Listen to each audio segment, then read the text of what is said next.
Hello, everyone, and welcome to 2025 Bold Predictions. I've had people ask me when I'm going to put this video together, and for you guys, this is my fourth year putting together these bold predictions, and I appreciate you so much for coming along, paying attention to what I have to say, and really value your input and feedback on what we might see in real estate in 2025. Some of you are new to the Porter Group, myself, and my thoughts on the market, and you're curious to see what I have to say. And for you people, I want to remind you what it means to make bold predictions. You see, the thing that's different about my bold predictions and just a general narrative of where the real estate market might head that you're going to get from an economist, some other agents, mortgage lenders, and people like this is that I'm going to give you a number of what I think happens within real estate. And then at the end of the year, I'm going to tell you why we got to the number or didn't.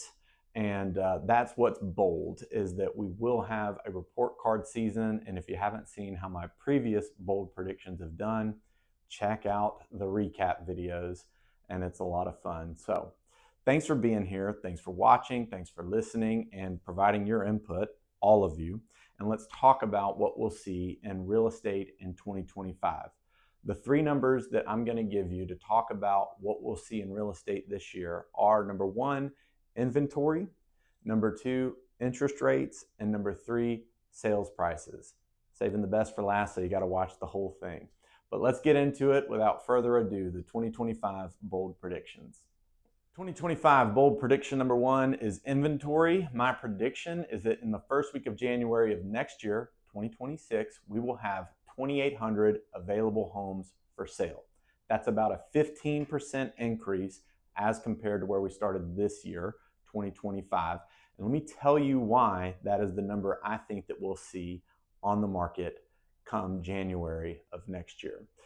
So we started tracking this number in 2022. And everything was selling in a day with multiple offers. And there were only 778 homes available for sale in that first week of January. In 2023, that number had doubled to 1,500 and some change. In 2024, that number was now 2,000, right? And so that's about a 33% increase from 23 to 24. And beginning this year, 2025, we had 2,400 homes available for sale. That's a 20% increase as compared to the year prior.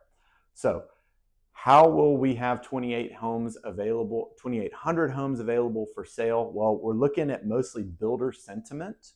I think that you can watch the pacing of some of these developments and how builders don't have as many pre-sales and starts going on. Some of the smaller builders are focusing more on custom homes because they don't want to carry the construction costs in our current interest rate environment. So I think that those are some of the constraints that are going to keep inventory down, but nevertheless, we are definitely in an upward trajectory. And I think that part of that has to do with what buyers and sellers are able to do in the marketplace. We're in kind of a feast or famine type of environment right now, where the homes that are ready and priced correctly sell quickly.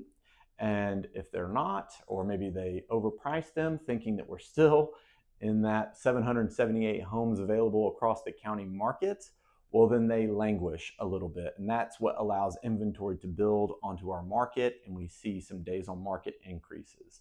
So bold prediction number one, to begin January of next year, 2,800 homes available for sale to start the year. Bold prediction number two is interest rates, because it plays such a major role in our current real estate environment. We ended the year around 7% on our 30-year fixed rate mortgage average. And my bold prediction is that to end 2025, we're going to be around 6.5% on our 30-year fixed rate average. So let's talk about how we get there.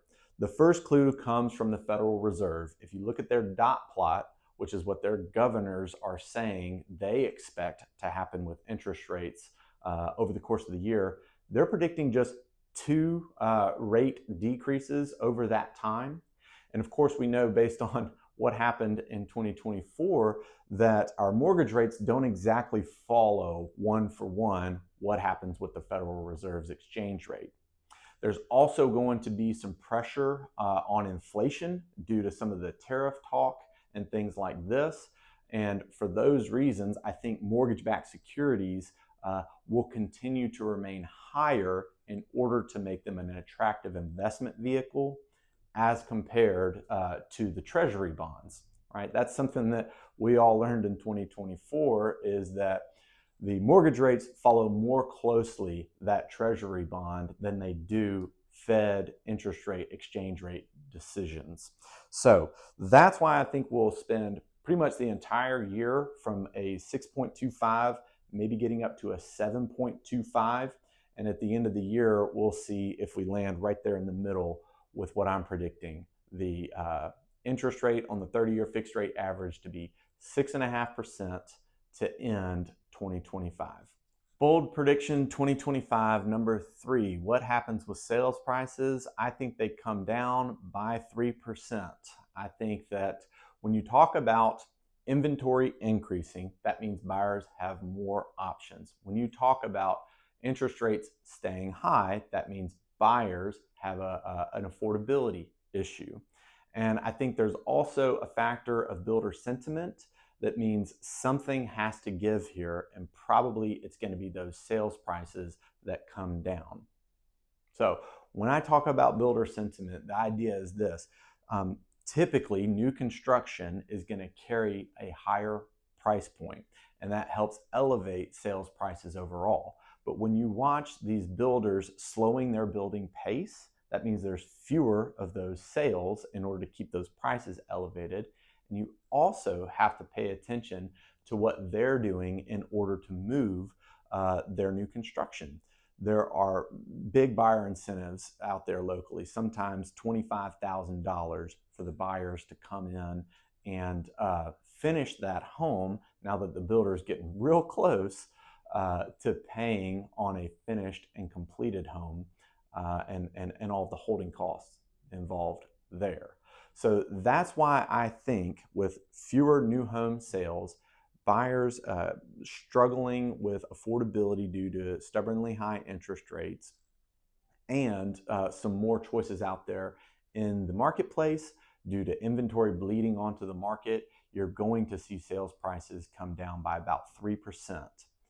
One final thing here is also how the homeowner and not just the builder behaves in our current interest rate environment.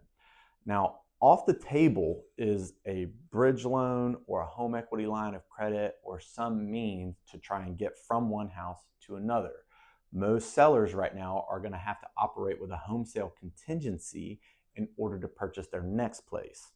That also means that they're going to price that home a little bit more aggressively in order to make sure that they can get from their current home to their improved situation in that new home. And that ultimately means prices will come down as well. So thanks for sticking in there and waiting to hear this one as far as bold prediction number 3. Let's get on to the summary and recap. 2025 bold predictions are that our inventory will increase by about 15%. We'll see about 2,800 homes available for sale in Shelby County to start next year. Interest rates, they're going to waffle between 6.25% up to 7.25%. We're going to end the year around 6.5% on our 30-year fixed rate mortgage. As a result, that means prices are going to come down by about 3% as we conclude 2025 in real estate. The big picture here is that all of this really flips on its head if our interest rates do indeed come down to like a 5.5. This is going to mean that people are now able to execute that bridge loan and be a little more leveraged to sell their home at a higher price.